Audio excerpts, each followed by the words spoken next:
Today on the Social Investing Network, there's drama at Disney. A top TV executive gets the boot and a lot of people are not happy.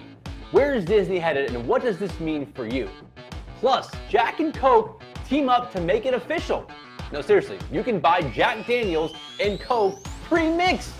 I guess making well drinks at home was too hard for people? And artist Jay Pierce returns to the program, showing off his newest line of zombie friends. We've got all the details of the upcoming project and how you can partake.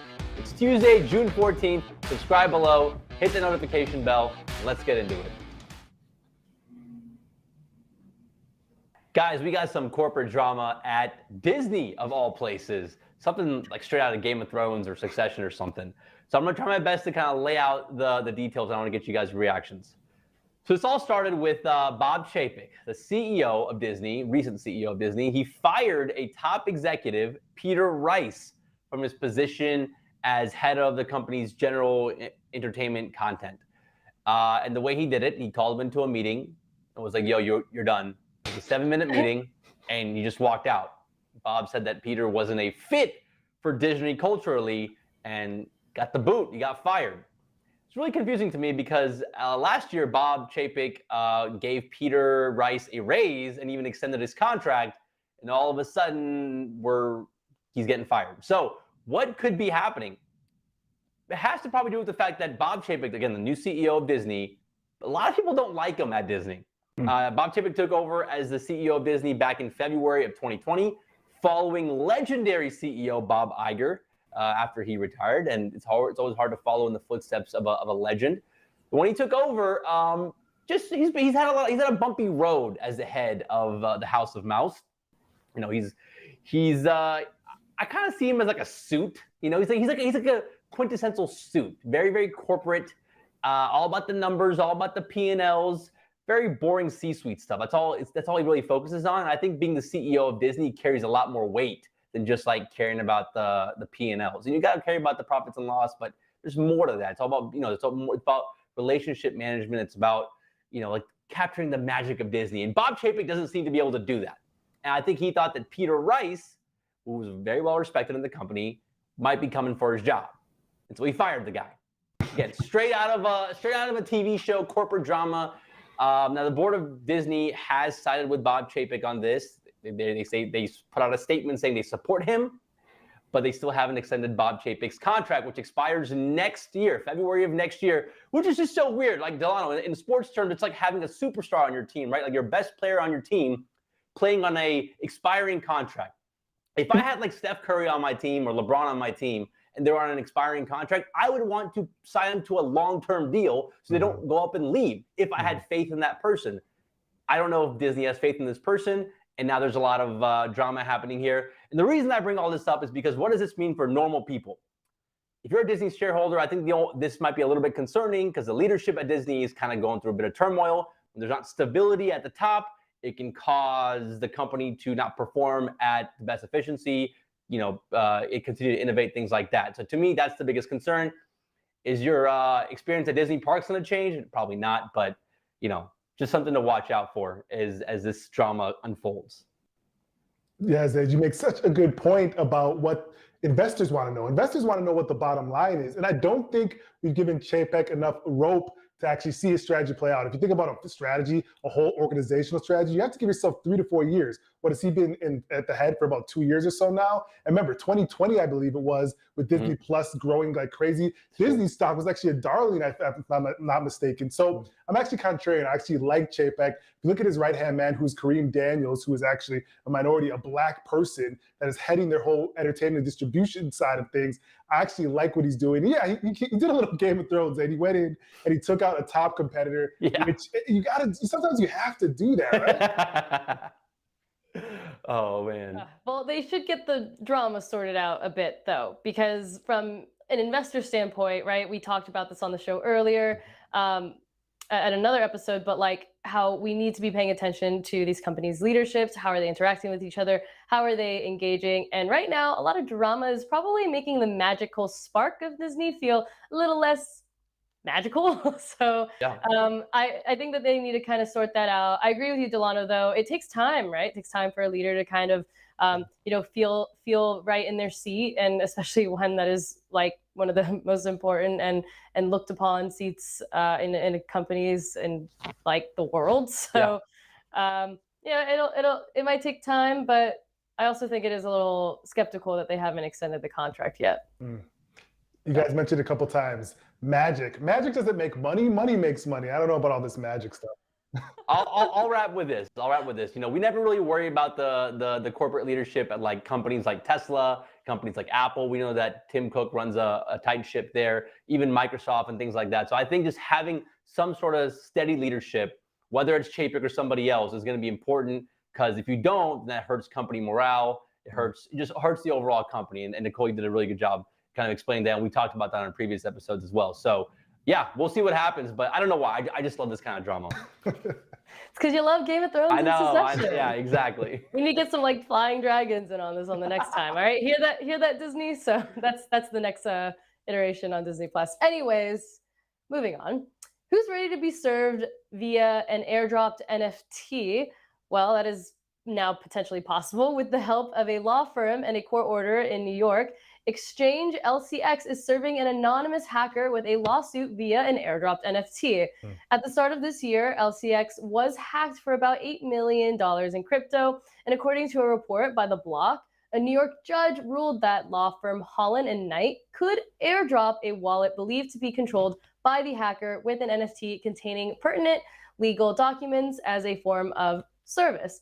So not a lot of updates here other than that this happened, and we'll kind of have to just keep following how this goes. But this does feel like, the next future use case of NFTs. I think, one day we'll be like paying off, mortgages, or like having those contracts done via NFTs, and then also like serving people via NFTs. So what's really interesting though about this is that they were able to identify the hacker, found the wallet, froze the assets, and they didn't accidentally or hit someone that maybe was innocent. So that aspect, and here's a photo of the NFT. So this is actually kind of a really interesting, like, I don't know, future use case of NFTs and its ability. To me, this really amplifies the like traceable aspect of it and the value there. So anyways, it also makes me think about how people used to, like, in movies and stuff, you'd see people like dress up as like fake doctors and stuff to like delivery men to like serve people. You've been served, yeah. Yeah. Now it's like you're gonna get an airdrop like out of nowhere, and you're gonna be like, okay. It's a lot less dramatic, I'd say. They take the fun out of it, but you're right. This is pretty cool. Or is it more dramatic? You're like, okay, yes, no one's dressing up, but like imagine you're like on your phone, you randomly get an airdrop. You get a notification, it's like a new NFT airdropped into your wallet. You're hoping you're something like, nice. Can't wait for this Bored Ape. And it's like, you've been served. Oh man, do we know if this guy or girl, whoever the hacker is, can sell this NFT and make like a profit? Put it on OpenSea. It's like, all right, court ordered, first ever court ordered NFT on sale, 100 ETH or whatever, Oh my gosh. Not a bad idea, actually. That's pretty cool, I gotta say. I like it. Let's move on to our next story. So guess what? I don't know, during this bear market, many of you probably been drinking a Jack and Coke, and guess what? It's somehow become even easier to do so. But did anyone ask for this new collaboration? Coca-Cola is partnering with the maker of Jack Daniel's Tennessee whiskey to create a new canned cocktail. There's a beautiful look of it right there. In case you wanted your whiskey less strong, this canned cocktail will typically have about 5% alcohol by volume, depending on what country you're in the US, or I guess across the world. You might want more alcohol in there. And if you want to avoid a hangover, the Jack and Coke collab will be available in a zero sugar option. This is hitting the shelves in Mexico later this year before expanding globally. If we're talking about the canned beverage market, it's actually been expanding, and it's actually been exploding. So drinkers that are looking for convenience and new flavors beyond wine and beer have been going into this category heavily, and the category grew 53% last year, and it's projected to grow another 29% over the next 3 years. This data is according to IWSR Drink Analysis. That'd be a fun research job. But Zaid and Nicole, Zaid, what do you think of this? People, another collab, but this is one that's, makes sense because it's already together, but do we actually need this? Well, I'm not a drinker, but I remember the college days, right? I feel like this might be a hit on college campuses for like a semester, you know? And then people will realize like it's only 5% alcohol and it's probably really, really expensive. And college kids are just going to end up buying Jack and Coke separately and kind of, you know, getting it to their optimal level, which I'm pretty sure this is probably under the optimal level for a good time. So yeah, I think this goes back to like what we talked about previously. Brands collaborating, it gets attention. We talk about it. It gets media hits, free publicity, free marketing. And that probably drives sales, at least temporarily. And then people might get bored of it if the product itself isn't very good. You talked about like the sugary stuff with the hangovers. I mean, like, you know, I don't know if the product itself will be a hit long term, but short term, yeah, I think it's going to work. Yeah, it'll be a fun novelty, like to try. Like, would I try one and like buy it just to try it? Absolutely. But I don't think that it is something that could be a competitor to, you know, White Claw, to Truly's, to the seltzers, the seltzer gang. Of the world, I think. But they, you know, I feel like everyone's putting everything in a can, right? There's like wine in cans, there's like tequila sodas in cans. But there's always that element of slightly less alcohol. So, and I don't know if college kids like that. So, sure that the health aspect of it, they're trying to solve that with the Coke Zero. Although I'd be skeptical of that because we know even like Coke Zero isn't necessarily the best for you. But anyways. So I don't know. I think the kids these days, they care about health, you know, and they want like gluten-free, sugar-free, everything. And like they want like gluten-free water, you know, like let alone a Jack and Coke. But it does make sense. Like, I don't know, maybe the companies are also, it's like a bear market. They're counting on more people to like drink. Oh my God. It's like they're releasing it because it's a bear market. Like, you guys are all struggling. Have some of this Jack and Coke to get you through this the rough cycle here. Actually, I have a question for you guys. What's going to be the next collab where like, did we really need this? Like, is Red Bull going to partner with somebody to like, are we bringing back Four Locos? Like, what's going to happen next? I wouldn't be surprised if like, I like the Four Loko idea. Imagine if like Four Loko came back, but like healthy version. Healthy Four Loko? They call it like Two Loco or something. They like try that. they like try to like make it healthy for you. Four Zero Loko sugar, light. Four Loko. Yeah, I've seen one that's already coming. Nike and Apple are collaborating. They're going to do movies now, stories on athletic prowess. That's a real one that's actually coming. Oh, that's wow. actually kind of cool. That must be a future segment as well. That's awesome. Yeah. Yeah, so, I'd probably watch that. Yeah. All right, guys, enough Jack and Coke. Zaid, what's coming up next? Today, we're welcoming back to the program one of the coolest artists on the scene. His colorful art covers cars, shoes, and more. We spoke to him when he launched his first NFT project, J. Pierce and Friends, and now he's back with a new collection to show off. Let's get right into today's Fresh Mints. Welcome back to the show, J. Pierce. Yo, what's up? Thanks for being back on the show, man. Thanks for being back on the show. You got a new background. I love the new background. Appreciate you being back on the show. Yeah, thank you, man. I appreciate you guys having me back, man. It's been awesome, man. We've been working on a lot of dope stuff, man. I'm stoked. Thank you. Let's get into some of the stuff you guys have been working on. So you launched last time we talked, J. Pierce and Friends. You got a new project now. Tell us about this new project. I'm doing J. Pierce Zombie Friends, and it's basically a collection of zombie renditions of the characters from my first collection, and it's going to be 10,000 zombies, and the first 4,000 zombies are free for all my current J. Pierce and Friends holders. Nice. So there's little things that we're giving back to my current holders. We're doing giveaways. We're also giving away like up to like 14F as we sell our collection. So we're giving back there. Then we're also, I chose to give back to Best Buddies. So it's a charity foundation that I'm going to be donating a percentage of the sales to. So we're also doing that. But yeah, J. Pierce Zombie Friends is a zombie rendition collection of inspired by my first collection, J. Pierce and Friends. And so it's real fun, real happy, crazy, not too evil zombies. Yeah. Just a different whole look of zombies that you don't normally see. So I figured to switch it up and create an exclusive lineup of these dope zombies. So yeah, everybody's Yeah, they stoked. do look dope, man. Yeah, thank When you, is the dude. collection launching? When is the collection launching? The launch date is June 29th, I believe. It's right it's at the end of this month. Gotcha. Yep. So building up some hype there. So why did you like what inspires you to do zombies this time? You know, your original collection was great. We talked about that last time. Why did you Yeah. decide to do zombies this time? I wanted to do zombies because I really like horror games. I like horror movies. I don't know. I just really like just the color palettes too of the zombies. Like these characters that I'm doing, there's a lot of greens, pinks, grays, just red. Like I don't know. I really love horror games and I love horror movies and just zombie games and everything like that. So it was either zombies or it was robots because I love robots too. But zombies is a high thing that I love. I love zombies, and so that's what kind of inspired it all. No, I love it. I think there's been a lot of projects that have tried the zombies thing. I think that is popular. I know Bored Ape is that as a zombie collection or a mutant collection. Yeah. Yeah. I kind of like those more. It's interesting. Yeah, it's really interesting.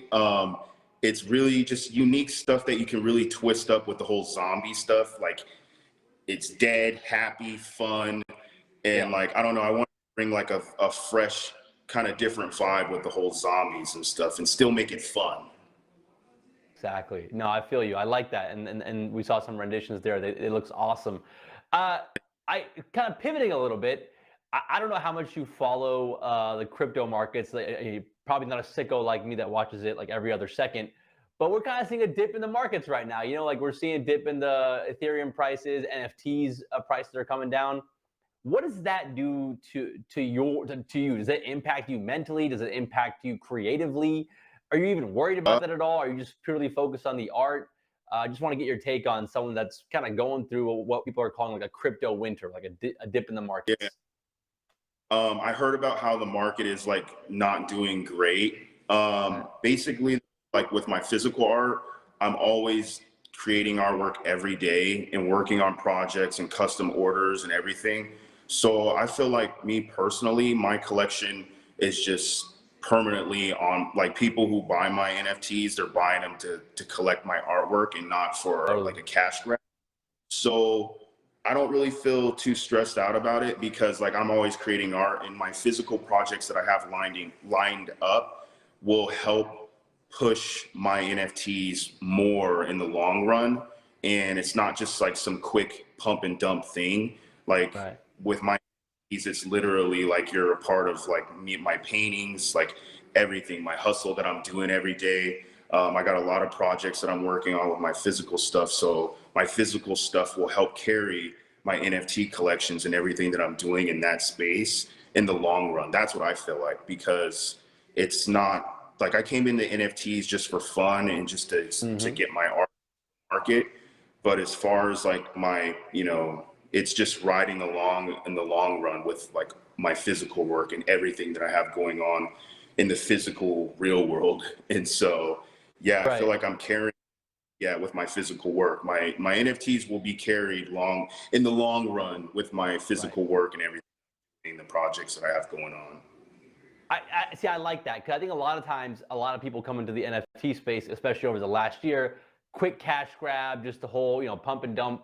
Whereas you're like an actual artist. You've made artwork. We talked about this in the last episode. Highly recommend checking that out. You know, Samuel L. Jackson. You've done actual physical art, and then you've just, you know, added NFTs just because you were interested in it. It's not like that's a pump and dump thing for you. You're actually like doing it for the art. You're taking a long-term perspective. And I think I like that. I like that approach that you're taking versus some other things that I've seen sometimes. I'm like, well, this guy's just trying to do it for a quick cash grab or it's just a pump and dump kind of thing.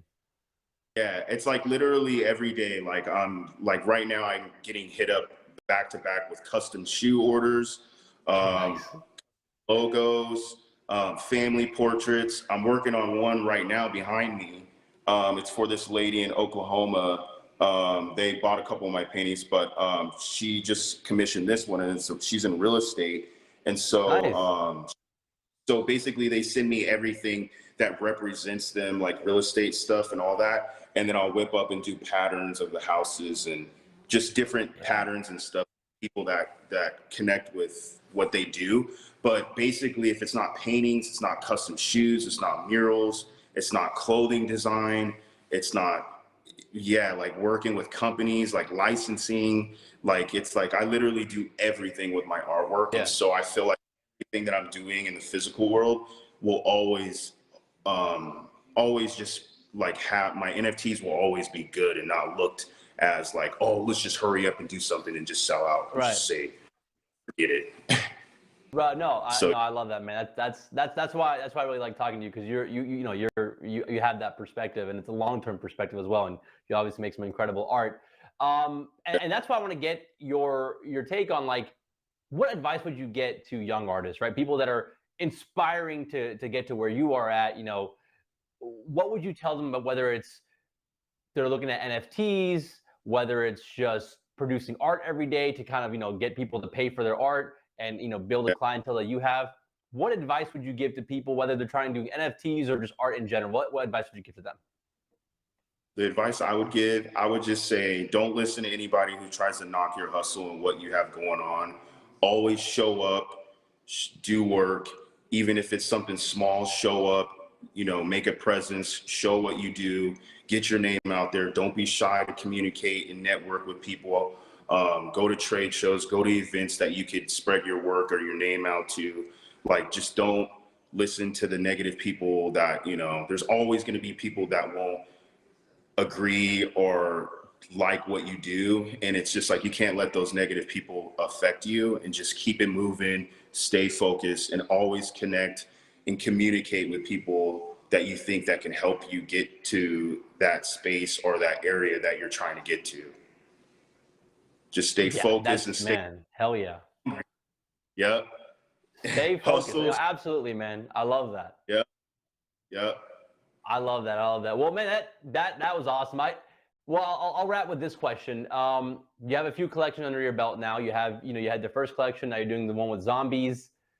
Yep. What's next for you? Like, what are you working on next? Are you still going to be doing more NFT collections in the future? You're going to focus on the physical art for right now? Like, what's next? I'm working on a lot of physical artwork. Like, literally, that's an everyday thing. I'm getting ready to do. I'm working with LL Cool J's brand, Rock the Bells, and so I'm designing clothing, like my own line of merch with them. So that's literally just all brewing right now. And then they were mentioning something. I submitted some designs for a coloring book that would be in Walmart with Rock the Bells. So I'm working on that. Nice. Working on a lot of like just physical art projects and paintings. I've sold a lot of my paintings, and I'm trying to just, build up new work and all that. But as far as like what's next, it's just lots of physical work. I'll probably be doing more live painting events. I just got back from SneakerCon in LA, and I was live painting at this booth called Status. My buddies, they own a big sneaker store in Texas, and they had me, they bought one of my NFTs, and so they had me pop up at their booth for the SneakerCon in LA, and I live painted, and it just brought back memories of when I used to live paint. And so there'll probably be more live painting at sneaker events or NFT events. I've also been doing a lot of speaking too, about my NFT stuff and the projects that I've been doing. So I don't know, I probably will do more NFT stuff, but I want to do it in a more creative way and not be looked at as one of those people that's just trying to like just cash grab and just come out with just like stuff that doesn't even make sense. So I just want to keep it clean and keep it professional, spread my work in the NFT space the right way. I would love to be one of those big collections that could get to that 500K, 800K level. Like, that'd be a blessing, but I'm doing everything organically. And so, yeah, man, I'm just pumped. I just take it one day at a time and just always hustle, man. I'm hyped, man. I love it. Love it. I like your artwork a lot. I appreciate you coming on the show, giving us some of your time. You got a lot going on. I'm excited to see what you got coming out next. So whenever you have another NFT collection, don't be a stranger, man. We'd love to have you back on. Yeah, definitely, man. I'll keep you guys in mind. I appreciate you having me, man, and thank you guys for interviewing me on collections. I appreciate it, man. It's a blessing. Absolutely. Yeah, absolutely, man. Well, that's Jay Pierce, everybody. Thank you so much for being on the show. Thank you guys so much for watching the show. Remember, we go live Monday through Friday, so be sure to hit that subscribe button, and we'll see you guys here tomorrow.